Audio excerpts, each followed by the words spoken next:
Alright, today we're doing a little John boat review. Nothing too crazy, but just a little some tips, some tricks, We'll dive into it here.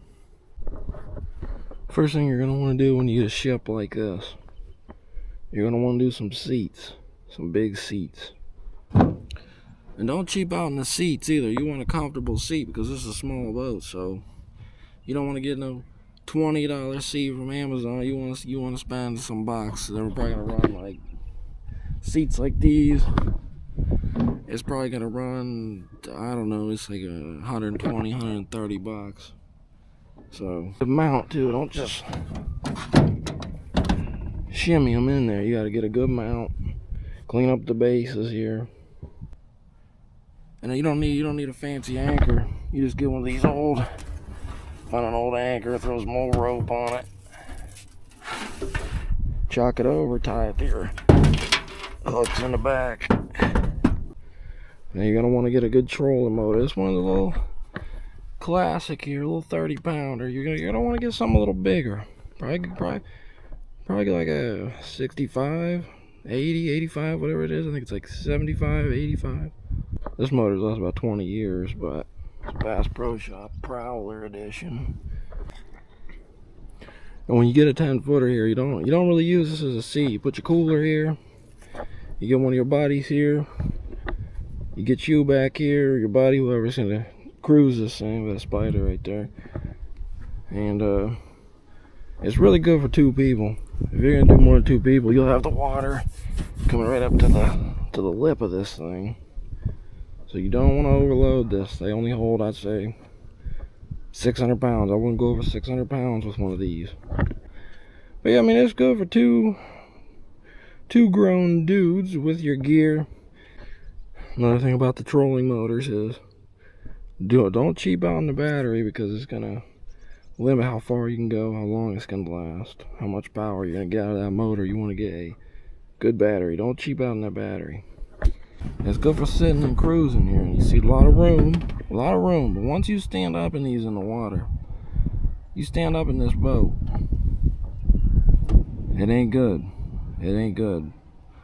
I mean, you could do it, but you gotta have good balance. If you ain't got good balance, you'll be over.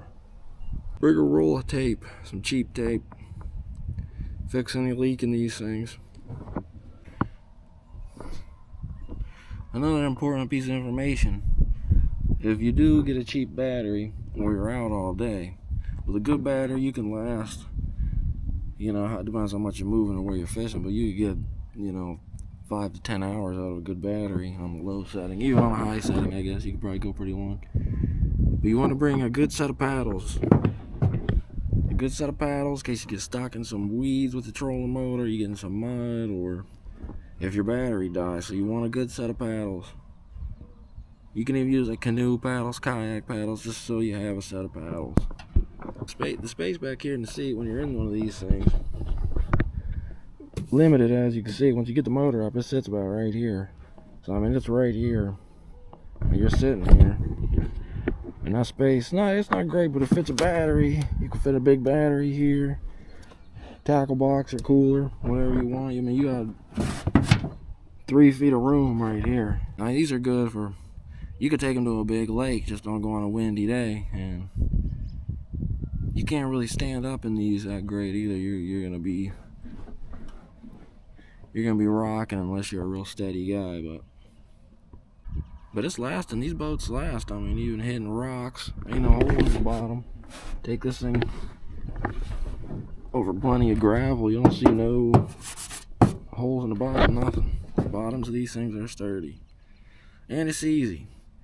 Fits right in the back of a truck, even with the wheel wells. Fits right in the middle.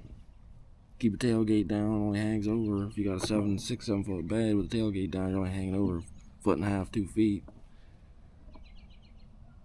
So you don't need a trailer. You don't need inspection, insurance. It ain't a bass boat.